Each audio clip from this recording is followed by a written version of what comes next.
Voilà, dans le cas de Tiffen D, la justice est passée, mais il y a beaucoup de pays dans le monde qui ne protègent pas suffisamment les femmes contre cette menace, Sophie. Effectivement, selon les données de la Banque mondiale, moins de 40% des pays disposent de lois qui permettent de protéger les victimes contre le harcèlement ou la traque en ligne.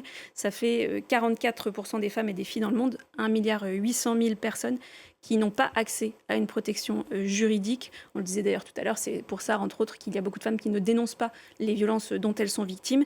Il y a quand même quelques points positifs, comme on a pu le voir dans le reportage.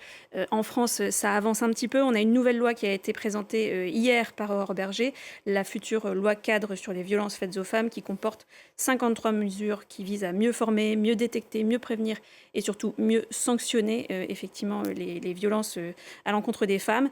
Ça va permettre d'améliorer le dépôt de plainte, le chemin judiciaire des victimes ou encore la motivation du classement sans suite des plaintes qui va devenir obligatoire. Dans d'autres pays, il y a d'autres lois aussi qui ont émergé ces derniers temps. Au Mexique, par exemple, la Ley Olimpia qui reconnaît et punit la violence numérique, qui a inspiré des législations similaires dans d'autres pays comme l'Argentine, le Panama, l'Uruguay, qui devraient suivre dans les prochains mois. Et on a aussi, par exemple, la loi britannique sur la sécurité en ligne qui a rendu illégal le partage de vidéos ou d'images explicites qui ont été modifiées par l'intelligence artificielle.